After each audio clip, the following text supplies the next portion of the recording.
Yeah. Unpopular opinion, a married man does not need female friends. He doesn't need to get female advice from other females. Married men should not be discussing their wife or their marriage or their issues with anyone of the opposite gender. It's a no for me.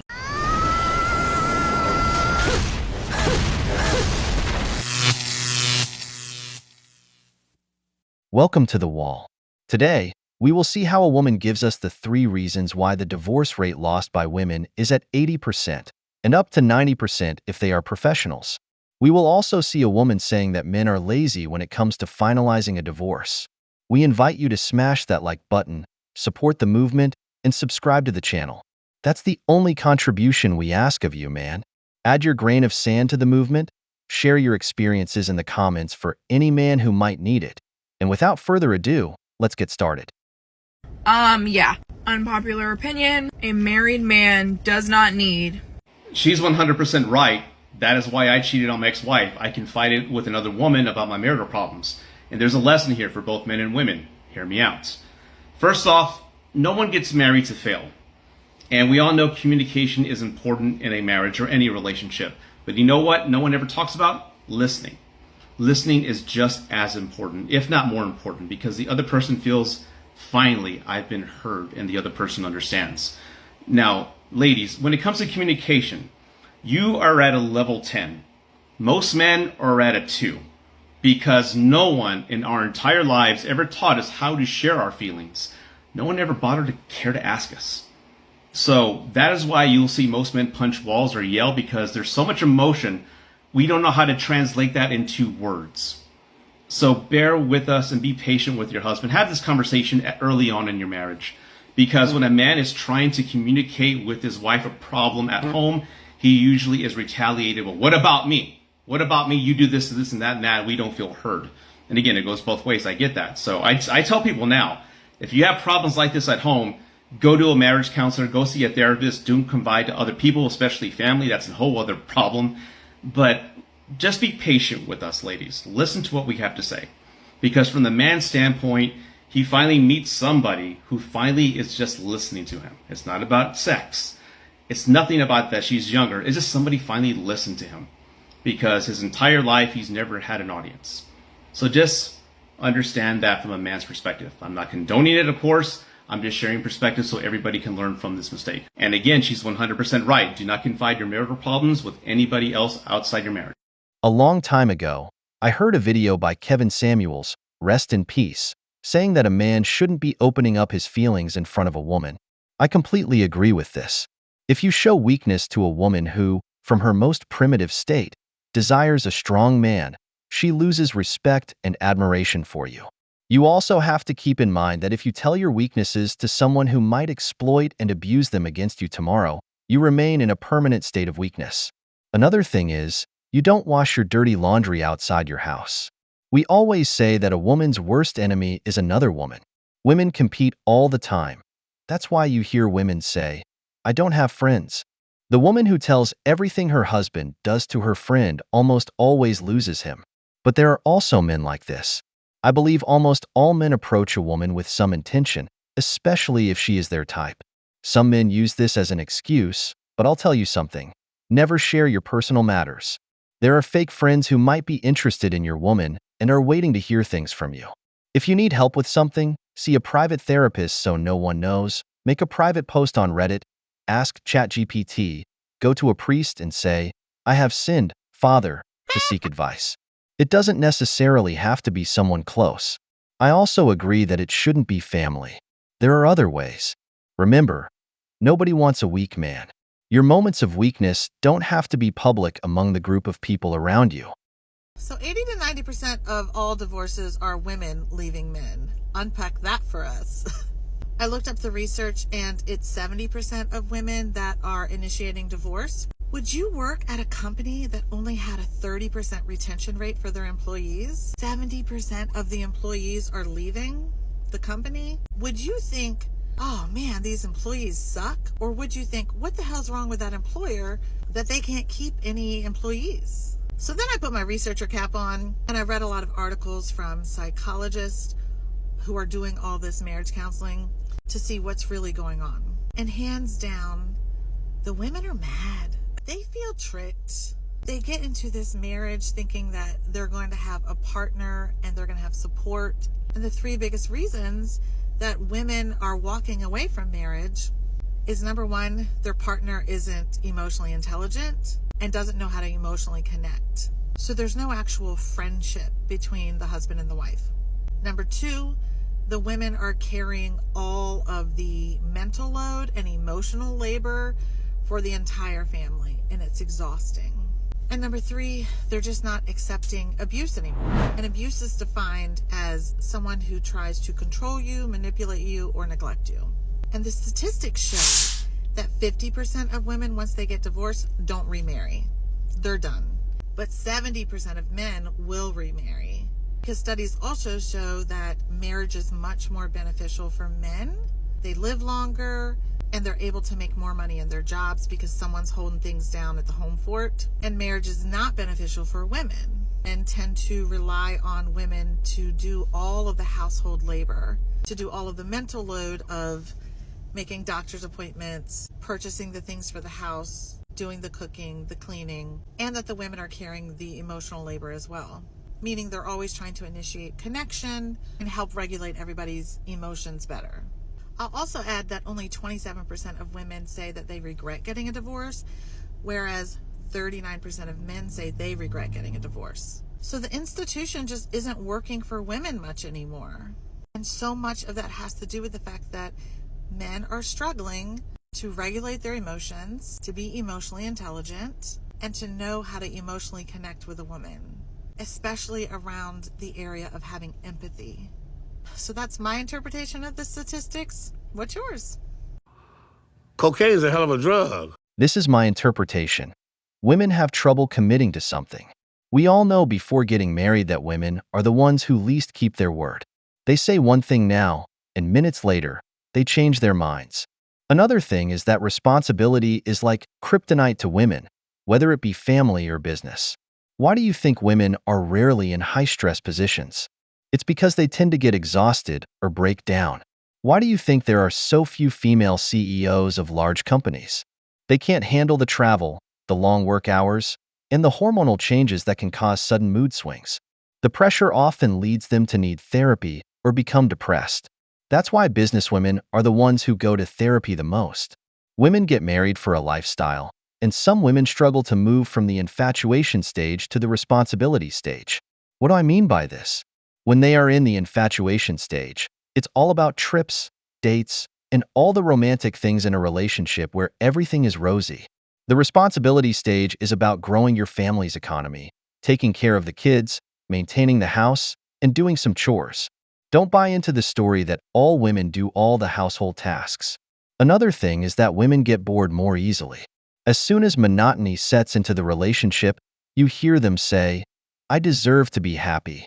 They want to leave because they want to return to the infatuation stage. Why do you think some women have such high body counts? It's because they never manage to get out of this infatuation stage. They don't want to mature until they find themselves at 35 or 40, and the pool of candidates has dried up. Dating update, y'all. So last night I went out on a dinner date with the fourth separated but not legally divorced man this year. Let me tell you about it and how it ended. So I met this guy like 4 nights ago at Tao, but when I was by myself at the bar.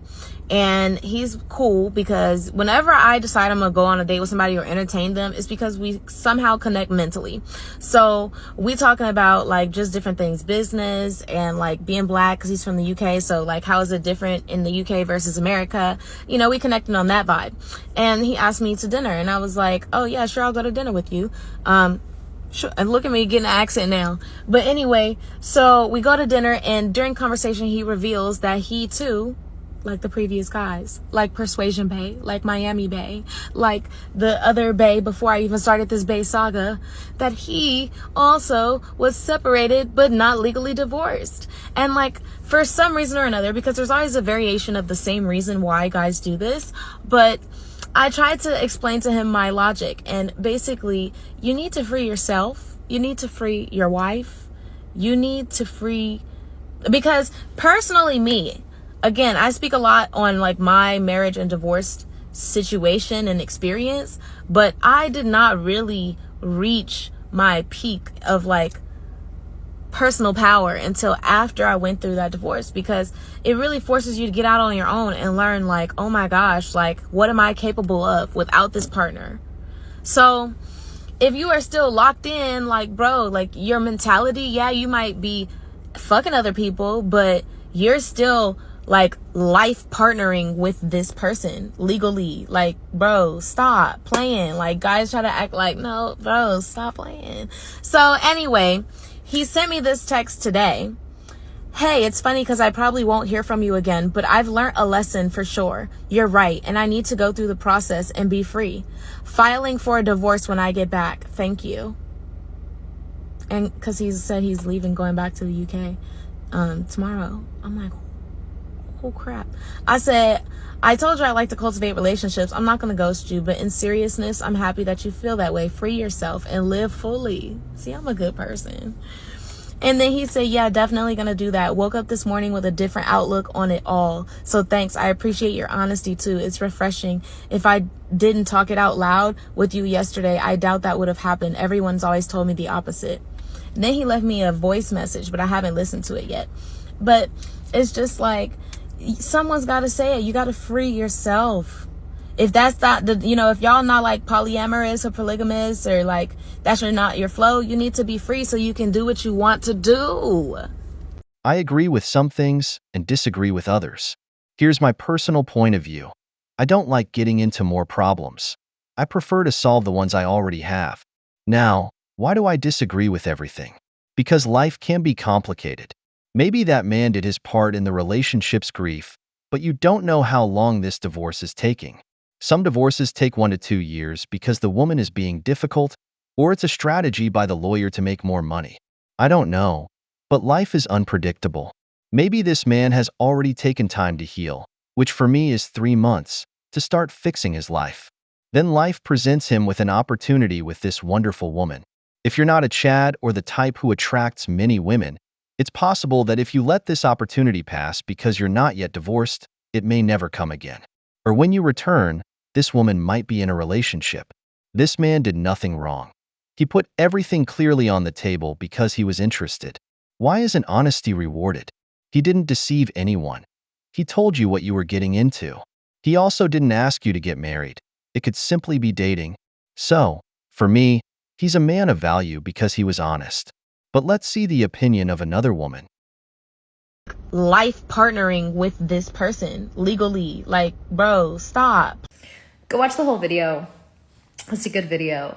She's basically talking about the contingent of men she keeps encountering and dating who are separated but not divorced. And how, she's also been divorced herself, and she just like, it's always the same story she hears from them, but she's like, you are still legally partnering in your life with this person. Like, you got to do something about that. And I 100% agree with that point. But I just want to chime in with my experience and the opinion that I've formed on the basis of my experience, which is that there is a not insignificant contingent of men who are in this situation because they're lazy. They don't want to be in the partnership anymore. But they don't really want to do the work to get out of it. Because getting out of a legal marriage is work. It's paperwork. It's paying other people. It's not fun. It's not fun for anyone. And you have to either be motivated to do it or just a responsible person. And I feel like the responsible person usually is a woman, because women are raised to be responsible. And with men, we don't raise them with anything except like reward incentives or like spontaneous felt desire. Men seem to have no sense of personal responsibility, no sense of responsibility to others. So they don't just do things out of a sense of obligation, out of a sense of responsibility. They only do things if they feel motivated, which is why we so often say, oh, men only are the ones filing for divorce and like doing the work of divorce when there's another woman in the picture. When they're motivated and that woman wants them to be free. And if you watch to the end of this video, you'll see maybe a little bit of that dynamic at play in the particular dating experience that she's talking about. But I think a lot of men are in this position just because they're lazy. They don't feel incentivized to do the hard work of getting their divorce, and they don't feel like it matters, and they don't want to do it, and they're lazy. So often, men just exit relationships just scot-free. Just absolutely no responsibility, no consequences, just no feeling about it whatsoever. They think it's easier for me to just abandon this than to actually undo it. And they're right. But do you know who that often leaves the work with? The woman. The woman. So, men are lazy? Interesting. Let me see. A man is lazy about getting a divorce when the woman wants to leave the relationship but doesn't want to go empty-handed. So, this man is supposed to happily hand over all his assets to this woman? What nonsense. Do you know why divorces take so long? Because the man has to protect himself from the woman trying to take the house, half of his savings, the kids, high child support, alimony, part of his 401k. When you have to negotiate all that, of course the divorce will take time because he's trying to avoid being ruined. And now with the lawyers, do you know what happens to a man in family court when assets are divided and he doesn't have a lawyer? Going without a lawyer or not showing up is the same. They just throw the book at you. That's why he has to hire the best lawyer to have a chance of coming out okay, because she is coming for everything. How wouldn't a divorce take long when the lawyers are fighting to protect each one's interests? But of course, we are the lazy ones. And what about you? Gold diggers. It's funny because it's true. Can you believe she had a baby 7 days ago? Oh my god, you look great. Can you believe I had a baby 7 days ago and I'm the one that's doing the laundry? You look like shit. I take it back. In the comment section, everyone's like, let her rest. And she's like, no, I felt good. I just wanted to get up and get some things done.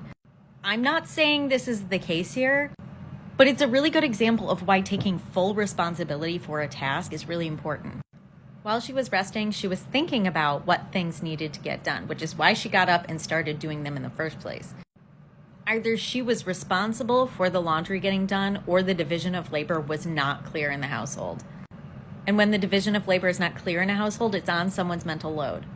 In many cishet households, women are carrying more of the mental load. What that means is they are anticipating what needs to be done. They're using their mental space to navigate and engineer what needs to be done in what order in order for things to not fall apart. Which means that sitting idly by can cause more stress than just getting up and doing it. And so, yeah, sometimes even when someone's sick or recovering from giving birth, getting up and doing things can feel better than sitting on the couch. How do you care for someone who is recovering from a birth? You anticipate your family's needs and you take full responsibility of getting it done. Supporting your partner who just gave birth is not just saying, I'll get things done, tell me what you need help with around the house. It's taking full responsibility. Ahead of the birth, you can learn how to get things done. You can practice getting multiple things done and doing the mental load for yourself. Supporting your partner in their healing means being reliable and navigating the mental load so that they can truly rest. She said she was fine. I'm going to believe that she was fine, but there's a better way. There are two things you should note. Number 1, misery loves company. Number 2, don't show your happiness on the internet. People are so selfish that they will throw their venom to ruin your relationship, like this single and divorced woman who is so bitter that she sees everything negatively. Why couldn't she think that this woman might have been lying down for 7 days, tired of it? Maybe her back hurt from being in bed so long. Maybe she saw her husband go to work, take time off to take care of her, do all the household chores, and she thought, let me get up and do this task to keep myself entertained. But, of course, even in this, the man is to blame, the patriarchal man forcing the poor woman to work 7 days after giving birth. It sounds nice as a misleading headline to defame men, but this serves as an example that a woman's worst enemy is another woman. They, as a couple, are laughing together, something healthy between partners. This venomous woman wants to create a problem where there is none and incites a group of women, the purple-haired brigade, to fill the video's comments with bad talk about her husband until she comes out defending him, saying she wanted to do it. That's why I always say, pay attention to who your woman is friends with and who talks to her, because there are always bitter women on the prowl, and misery loves company. We've reached the end of the video, but before we go, the questions are for you. Why do you think a man starts looking for a partner as soon as he finalizes the divorce? What is the main reason, in your opinion, that women always ask for a divorce? If you enjoyed the video, make sure to give it a thumbs up, subscribe to the channel, and hit the notification bell. Your support means the world to us and motivates us to create more content. Stay tuned for the next exciting video from the wall.